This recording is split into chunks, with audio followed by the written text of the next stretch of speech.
A very good evening and welcome from the European Parliament here in Strasbourg. Tonight, yet again, given the news, we are talking about Brexit. And should the EU give up on the UK, essentially, as British MPs have taken control of the Brexit timetable? European leaders are reacting as the chaos continues in Westminster.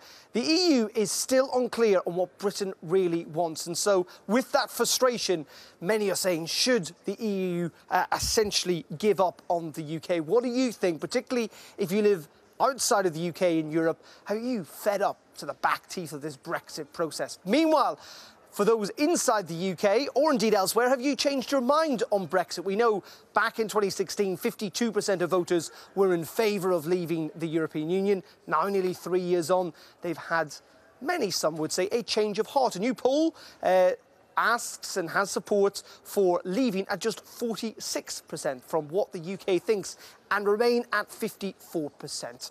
What do you think? Have you changed your mind? We want your view on that. And also another day here in the European Parliament, which has changed legislation on copyright. We're asking you, will the new copyright law end the internet as we know it? It is pretty controversial. It's a new copyright directive passed by MEPs today. It'll bring sweeping reforms to how copyrighted content online is regulated. Proponents say it protects those creators, the people who actually generate material. Opponents say it will stifle creativity and free speech. Essentially, it will change the internet as we know it. What do you think? You know what to do. Pick up the phone. Our lines are now open. You can call us on 0800 333 3702. You can also send us an email at rawpoll@euronews.com.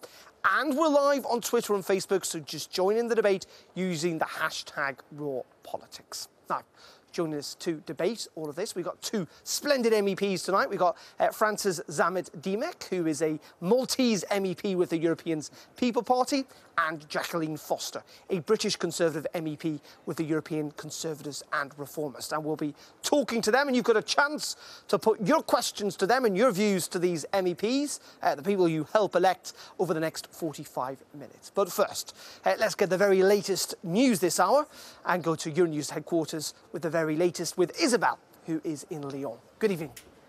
And good evening to you, Darren. Well, these are our top stories. After 2 years of wrangling, the European Parliament has passed landmark copyright reforms that will force companies like Google and YouTube to pay publishers for using their work. Dubbed the link tax, it states websites must pay a fee if they display excerpts of a copyrighted content. It's aimed at protecting artists from losing money by people sharing their content online. British MPs will take control of the parliamentary timetable away from the government tomorrow and table Brexit-related motions to be voted on. Those so-called indicative votes are intended to test the will of Parliament and see which Brexit options, if any, can command a majority. Well, the Prime Minister has not committed to acting on the outcome of any such votes. And Israel's forces remain en masse at the Gaza frontier. It's despite a lull in cross-border fighting between Israel and Hamas after a day of rocket attacks from Gaza and Israeli airstrikes on Monday. Well, those are our top stories. Now back to you, Darren, in Strasbourg. Isabel, thank you very much. And there is a full news bulletin coming up at the top of the hour. Now, we're asking a range of questions tonight, though Brexit continues to play its part. We're asking you essentially whether, given the confusion and it seems the utter chaos and crisis in London, whether the EU should essentially walk away from the UK. Also, have you potentially changed your mind in this Brexit process? And on this issue of copyright, do you think that what the new law passed in this Parliament today potentially kills the internet? What do you think? Pick up the phone. You know what to do. It's free. You've got no excuse not to. 00800 333 3702. Or indeed, use the hashtag #RawPolitics on Facebook or Twitter or social media. Drop us an email, rawpoll@euronews.com. People already getting in touch. Chris Wills saying he voted to remain in the 2016 EU referendum and would do so again. A lot of promises were made to voters in the campaigns, which cannot be delivered. The UK is missing out on opportunities such as this meeting in Paris today because they are focused elsewhere. Someone else, though, saying that can the Prime Minister revoke Article 50, then re-trigger Article 50 a second time once Parliament works out what it wants? That's from Alan in the UK. Now, we've got people calling in, but first let's get the view of our guests. Francis, we were talking about this a little bit earlier. There is a sense of frustration, I think, not just here in Strasbourg, but in Brussels and European capitals, that, you know, the UK was due to leave at the end of this week, and yet here we are, potentially with a much longer extension, months, years of this to come. Well, as I expressed earlier, there is a sense of frustration over the fact that there is no clarity. And I believe we all need clarity. We need clarity from the point of view of the European Union. I believe that the people in the United Kingdom now need to know where this whole process is heading. Having said that, and this probably reflects the fact that I come from Malta, which has always had and will always have closest possible relations with the United Kingdom, I think our doors need to remain wide open. It seems to be clear that there is now a majority of the people in the United Kingdom who may well prefer for the United Kingdom to remain part of the European Union, and that if that is their wish, I think that wish needs to be respected. Oh, I'm dropping my pen, getting so excited about all this. Jacqueline, what's your view? Because there is a sense, at least in the UK, that we are now starting, potentially for the first time, to see a significant change in public opinion away from leave and towards remain. Do you get that sense, anecdotally at least, when you talk to your constituents and people back home? No, I'm afraid I don't. You don't? No, nothing, I don't. As Theresa May would say, nothing has changed in your view. Nothing has changed. I'm sure some people have changed their minds on both sides. But generally, I represent the northwest of England, which is really from the Midlands up to the Scottish borders. And whilst we know it was sort of common practice that the cities tended to vote to remain, the regions, very often the regions voted to leave. I think I certainly echo some of the points my good colleague has made here. I had hoped to leave on Friday, the 29th. I had supported the withdrawal agreement and was also very content that our Attorney General, Geoffrey Cox, had actually managed to firm up some of the challenges that surrounded, obviously, the Irish border issue. And I think we have a good deal on the table. And I would like to see my great colleagues in the House of Commons get behind the Prime Minister and get a deal in place. We'll have to see. Some of them seem to be switching their minds today, but potentially not enough. Let's get some of your views now. I think we've got Mike on the line from London. Mike, have you changed your mind since, what, nearly 3 years ago, since June 2016? From the beginning, I have not actually changed my mind as the president of the Global Peace Movement. I have always believed that peace has no alternative. In consonance with that, there is no alternative to unity and cooperation, no matter how it is viewed. If the British government believes that they are overspending for other countries, it is out of question not to understand that the cooperation of other countries' contribution, both in many jobs in this very country, is of a great interest to this nation. If you wake up by 6 o'clock in the morning, you see the number of people going to jobs. They are all from East Europe, Africa, and the rest, doing the work that the citizens of this country are not actually willing to do. So I we cannot only see the aspect of immigration as the only aspect of wanting to leave EU. EU is an umbrella of everybody. And there is no alternative to having that peace, which is like being threatened today. OK, Mike, I mean, this issue, and it still comes up, this issue of kind of migration and immigration had played its part in the referendum.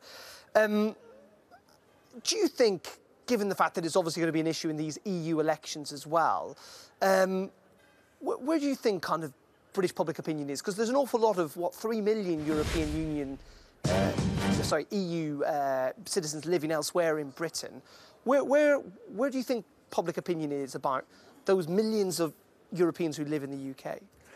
Well, I believe when we discuss migration, we tend to shift from migration, which is internal within the European Union, to migration of third country nationals who come to the European Union. We certainly need to have very clear policies about migration from third countries. When it comes to migration within the European Union, I feel that it is one of the strengths of the European Union, because it means freedom of movement, not just from members of European Union countries outside the UK to work in the United Kingdom, but it also works the other way around. And more often than not, it strengthens the economy of our different member states. So I believe it is a positive when we talk of internal migration. Are you disappointed that Theresa May has made it such a strong red line in her deal and in her negotiations that Britain has to stop the free movement of people? It is certainly an issue. Obviously, once the United Kingdom would move out of the European Union, then it is up to the United Kingdom how to regulate that matter. It may well find out that there are many workers from other European countries who are still required in the United Kingdom. Now, if the British government would like to control that in one way or another, well, it would certainly be able to do that if it were out of the European Union. But to my mind, the whole question of foreign workers in the United Kingdom is not limited to nationals from other European countries. What about nationals from other countries that are not within the European Union, be it from India, from Pakistan, from all other countries? What will one do with regard to them? Well, of course, and that net migration actually from outside the EU has continued to rise, even as net migration from inside the EU has fallen in the UK. What's your sense about this issue of migration? Because actually, I don't feel it's as big an issue in the UK as it was 3 years ago. Well, and yet Theresa May continues to make it a fundamental part of her deal. Well, I don't believe she makes it a fundamental part in that sense. It depends which sense you're talking about. But we have, as a country, a great history for welcoming people into the United Kingdom. It goes over centuries. And this is why people from around the world, obviously from our history, like to come and they have settled. And they have been a great asset. And then, of course, we have EU, and we have 3.5 million people, as you quite rightly say, are living in the UK anyway. What she has categorically said is all of those who live in the UK, nobody's going to be thrown out. We have also abolished a fee to sort out the registration for people. Yeah, but I come back to this. Theresa May has repeatedly said that one of her red lines is ending the free movement of people. Well, as a third... One of her former MPs has essentially accused her of being racist. She is upset. Anna Soubry said she's obsessed by migration. Well, forgive me, but I completely do not see Theresa May and my colleagues in my party as racist. So I won't comment on Anna Soubry's ridiculous comments, quite frankly. But coming back to the issue, people have also been watching the last few years. The number of people coming across the Mediterranean on dinghies, the people traffickers, women and children dying, and they feel, and I think a lot of people in a lot of countries feel, what is the EU doing about it? We know the pressures on Greece, we know the pressures on Italy, and actually, if we're looking at the EU then as a body, while it is a member state responsibility, if we're talking about refugees and people coming into countries, people believe that the EU has been really quite ambivalent about it, and they're not actually acting together and making sure that we can deal with this in a better fashion. That is my... We're just going to... fine. We're just going to get... It's a factor for which Malta obviously is relevant as well. I know. But I believe in full European solidarity for real. Yeah. But I can explain that. Yeah, let's just... Because Matty just tweeted in saying new polls suggest 54% of Britons would now remain. Remind me what the poll said in 2016. Have you changed your mind, or is it simply wishful thinking? But we've got Anna Greta on the phone, who is in Amsterdam. Hello, how are you? What do you think about the Brexit process? Are you essentially fed up? Do you think the EU should walk away from the UK? Hi, Euronews. I'm from Amsterdam calling you because I think it's a very, very important moment, and I think we need all to show us our support to Britain. A Swedish minister just said something that was really true, because this is not the time for all of us to be arrogant, but rather to show love and understanding for Britain, which needs to save face. Obviously, the parliament has a bit of an outdated system, but we need them to stay. So it's not the moment to be fed up and to be tired. That's also not what democracy is about. I think they have had a terrible leader who acts like Mrs. Umbridge from Harry Potter, more a dictator than a democratic leader. And yes, but I think that we have to be patient and make sure that Britain stays. So you are happy with a long Brexit process? The uncertainty comes with that because you hope that Britain might one day change its mind. Is that what you're saying? I think that Britain has changed its mind. I think that they have been lied to and that they have not had the chance to have these 2 years have been wasted because they have not. I watch the news every day from all sorts of international channels, and I fail to find a democratic discussion. Out of frustration, I said the other day, why do they call themselves a democracy? They are not. So even though you watch this every day, you're not bored of it. You're not fed up with it. No, just that life is not about being fed up with each other. We are Europe, and Europe is. Look at the euro; it's the youngest currency and already one of the strongest. Europe is strong, and it's the best hope that the planet has. Well, there we go. And it should not be about being fed up. It should be about climate change and what are we going to do about it. And, of course, we need Britain with us.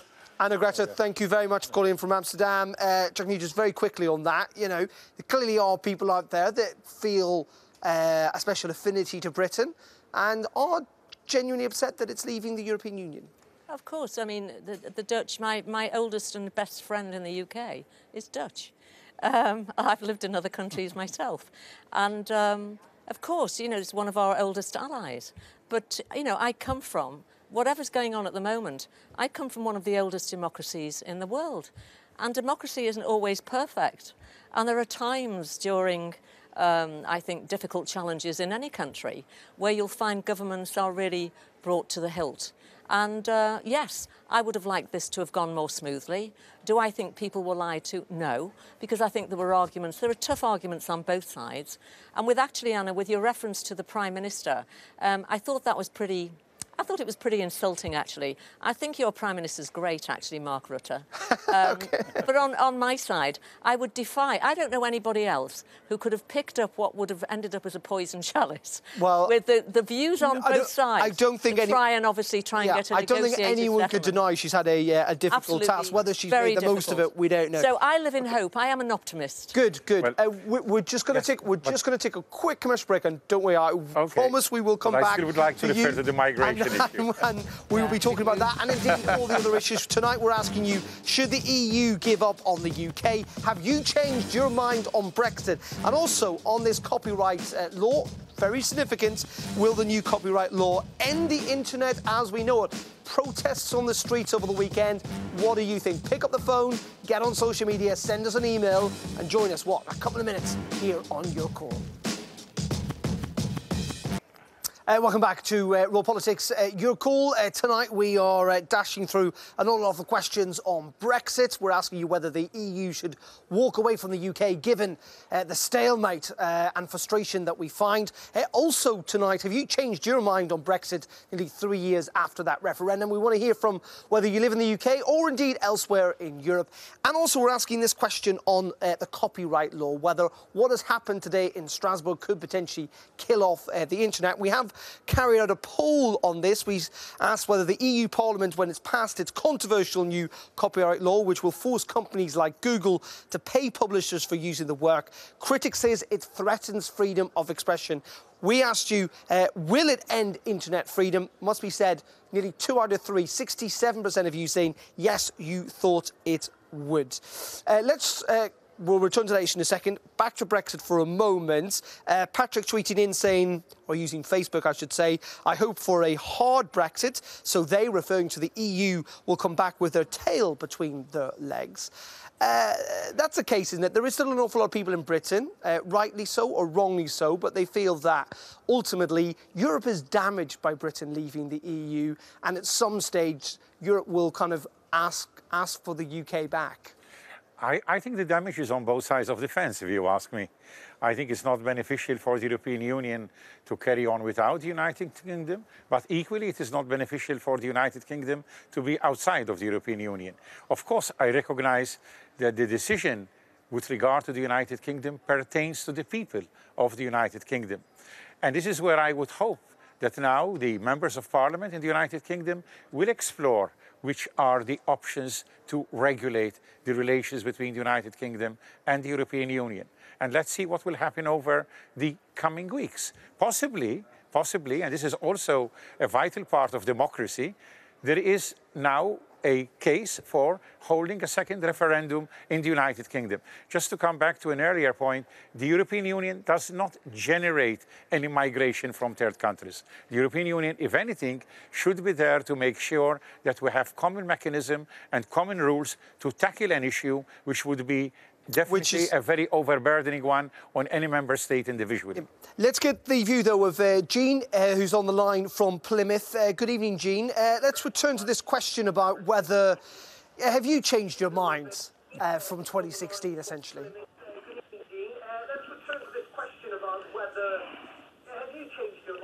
Absolutely no way. Because I have been wanting to be out of the European Union since the early 1980s. It has just become a great big elephant.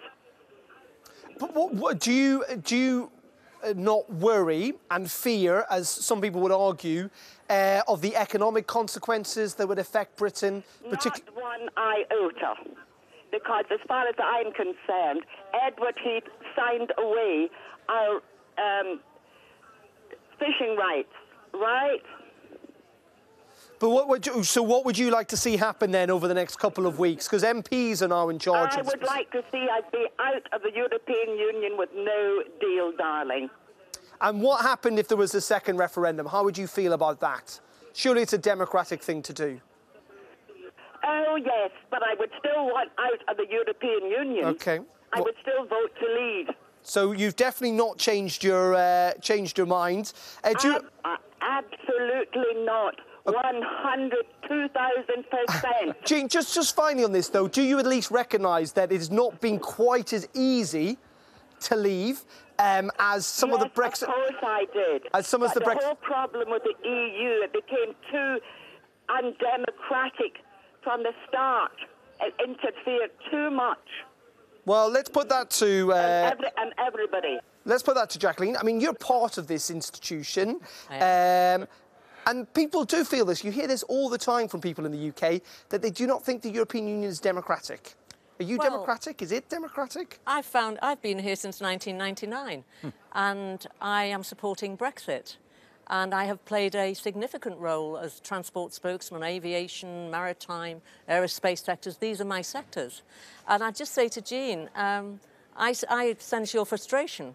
And the question really should be, and I posed it actually to Mr. Juncker, it's great to have your plan for the future of the EU when we have left, and that's very important. But the question that you haven't answered is, why would a member of this club that's been a member for 43 years at the time, when I raised the point with him, why did the people of the United Kingdom decide to leave? And until you can answer that question, I think it's quite difficult for the EU to go forward. Well, some people would say that because false claims... Some people would say false claims were made by people about money for the NHS, about Turkey, about a whole range of issues. I'm going to have to interrupt you. We had a bona fide referendum. It was a vote. If we don't like the result of a vote in a general election or anything else, we don't have one the next day. We had a Scottish referendum. You don't think that allegations were made by Brexiteers during the referendum about Turkey that were false? I think there were allegations made by all sides and some ridiculous people from both sides that were ridiculous. But I think the British people actually saw through that. I don't think the voters are stupid. But I just say, we had a referendum 2 years earlier for Scotland. Some people didn't like the result, but we didn't have another one a week later. We accept the result, and that's what we do. It's many people would say when the circumstances change, quite right. things change. Jean, just on this point about Theresa May, what do you think of the British Prime Minister? Do you think she's done a good job?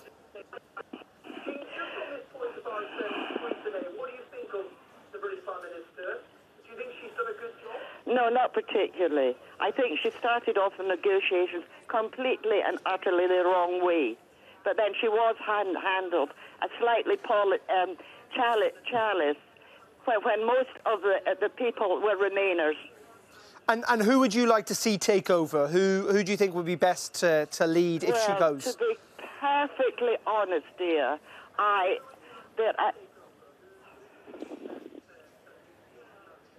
think she's watching the telly. Yeah, I think you're... yes, I. To be honest, I don't think I would vote for any member of either parliament at the moment. Oh. OK, well, there you go. I think we'll leave it there. Jane, thank you very much for calling in. There is this palpable sense of frustration, though, and we find this every night we talk about Brexit. Lots of people do just want to leave, and they don't just blame the European Union, the British government, they also blame the European Union. Do you accept Jacqueline's point that the EU has to accept responsibility for Brexit? Because if people want to leave, that's not a good reflection on the institutions and on Brexit. I have no problem. I have no problem to state that the European Union needs to accept part of the responsibility, even if not the whole responsibility.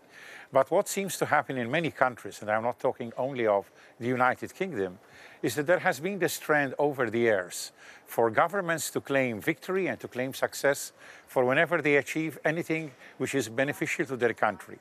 And whenever they would have a problem, they would revert to the people and tell them, oh, this is Brussels, this is Brussels. And most governments do not even define quite what are we talking about? What is Brussels? Brussels is partly the European Parliament. We are here all represented. But Francis, isn't that part of the problem, is that people know so little about these institutions? Yes. They feel so disconnected that actually they can just say Brussels and it just becomes this catch-all word for everything. Yes, that is part of the blame that we need to carry at the European Union level. We need to engage more in information campaigns. We need to explain more what the European Union is doing for quality of life, for economic growth, for creation of jobs, for handling all the big issues that cannot realistically be handled by any country on its own. Be it new international trade issues, be it a question of security.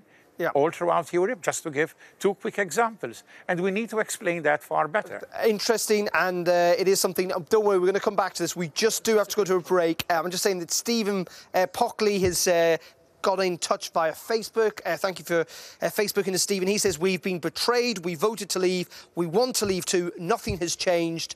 Leave is still the majority, and now we want no deal. That's just another view coming in tonight. We are talking about Brexit, whether you've changed your mind, whether the EU should walk away, but also about copyright. We're going to pick up on this subject of copyright after the break, whether you think it has killed the internet or not, or maybe it's a good thing.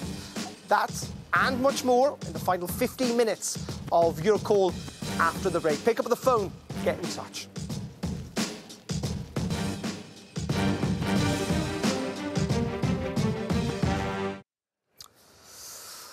Welcome back to Raw Politics.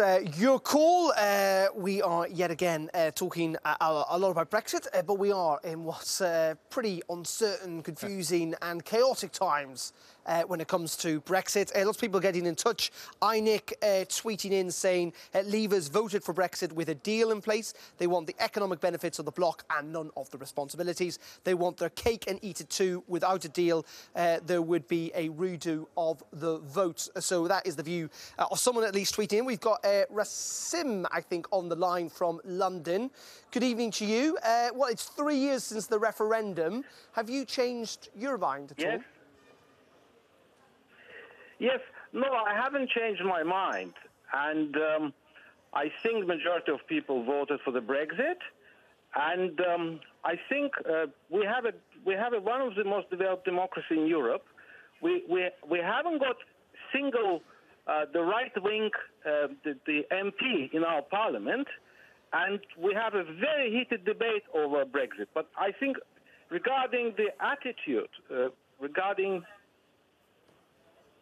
Hello? Yeah, we're listening to you, don't worry. It was very often showed as a chaos. It is not a chaos. We are democracy, and we had things like in UK, we had a referendum for freedom of for independence of Scotland. We had the things that are hardly possible in any other country.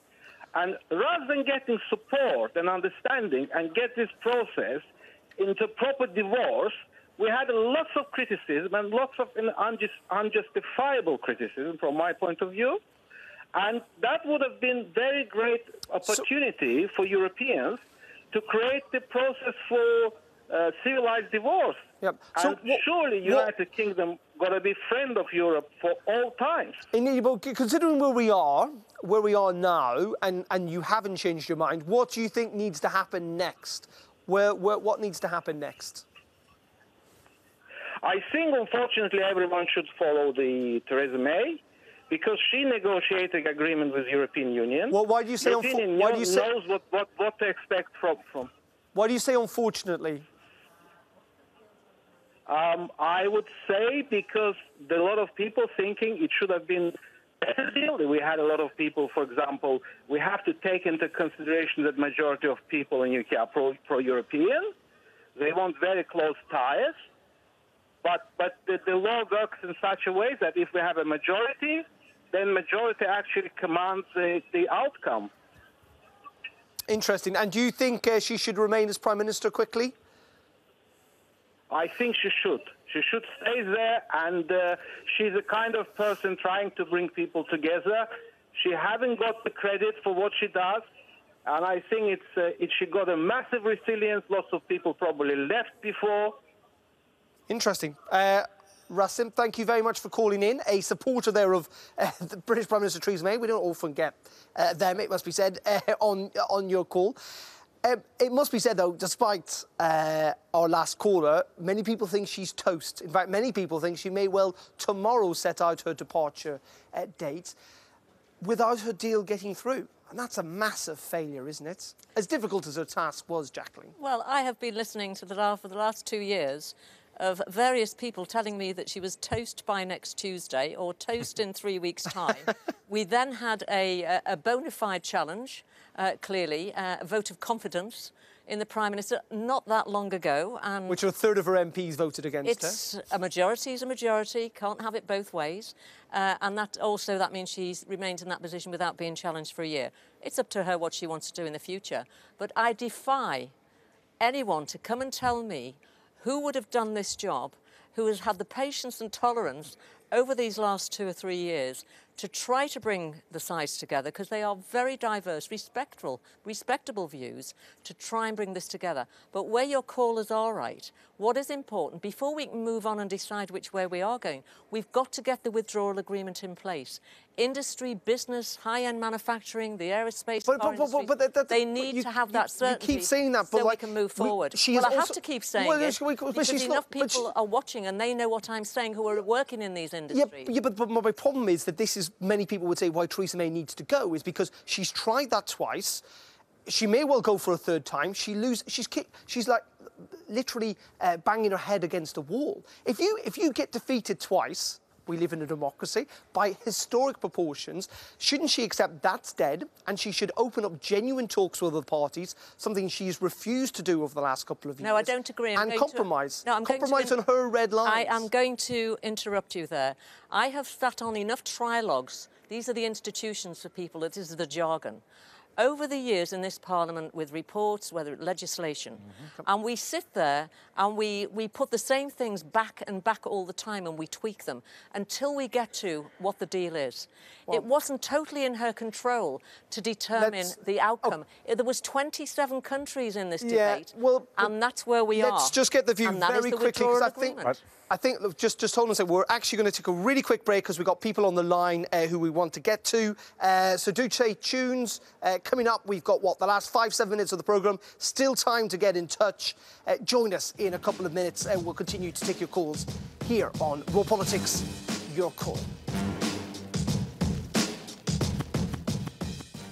Welcome back to Raw Politics, Your Call. We're asking you tonight about Brexit and whether you've changed your mind since that referendum nearly 3 years ago. I think we've got Paul on the line from Staffordshire. Good evening, Paul, if you are listening. Have you changed your minds?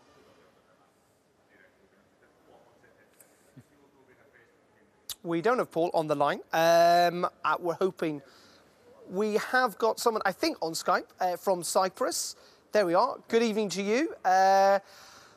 What do you think of this Brexit situation? Do you think, essentially, things need to change, that maybe Europe actually needs to call it a day and say, if you don't accept this deal, you should walk away? No.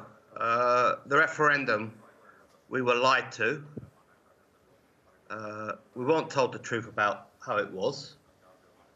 And now that it's out in the open,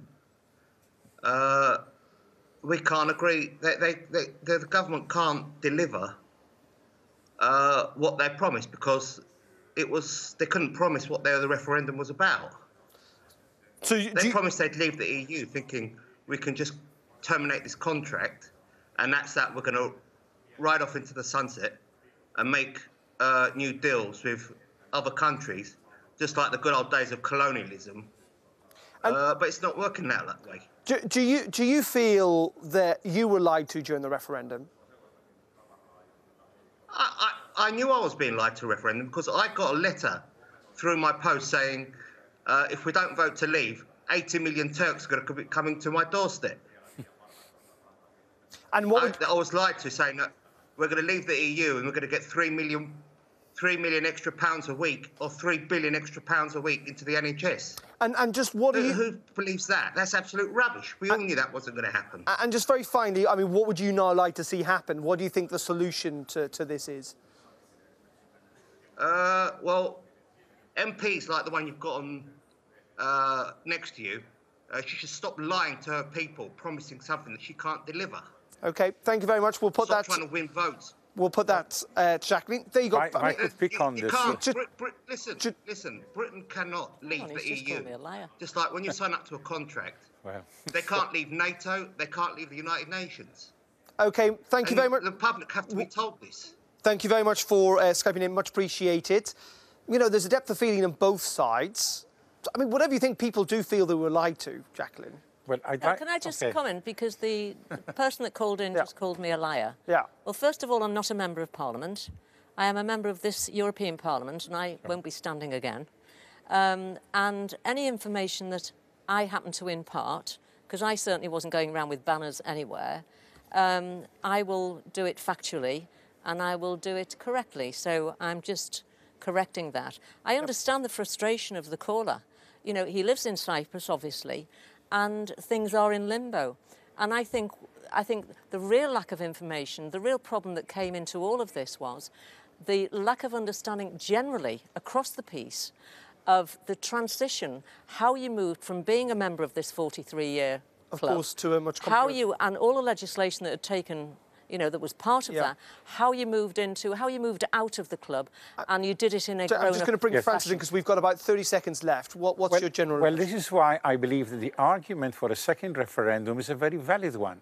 No. And I can't understand why some people would say this is not democratic. No. Members of Parliament change their mind quite regularly. Why cannot the people, the ultimate guardians of democracy, be allowed to change their mind or not change their mind now that they know all the facts? Now that they know all the facts. Going to carry on for some time to come. Thank you very much indeed for joining us, and thank you at home for tuning in and getting in touch. Till tomorrow, good night and